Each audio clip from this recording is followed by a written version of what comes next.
Philippine Human Rights Information Center, PhilRights, is one with the Filipino people and the global community in commemorating World Children's Day and the 32nd anniversary of the adoption of the UN Convention on the Rights of the Child.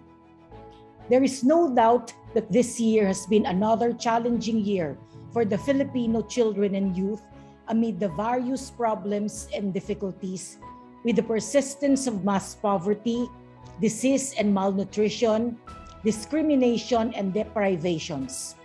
The COVID-19 pandemic has further aggravated the worsening situation of the Filipino children and youth, especially the poor and marginalized. The shift to homeschooling gave rise to numerous problems, depriving children of quality education with the lack or absence of gadgets, lack of access to internet connectivity, lack of necessary assistance from schools in the administration of learning modules, and a poor environment at home conducive to learning.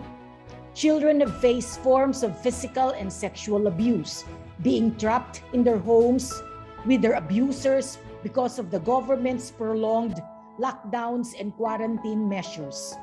Moreover, restrictions in travel and mobility have considerably undermined family income and resources, compromising access to affordable food and contributing to a worsening of hunger and malnutrition among poor children. The pandemic has not spared children with reports of deaths in different parts of the archipelago. Many children have died helpless and with no access to appropriate health care because of the family's inability to shoulder the enormous financial resources for medicines and hospitalization.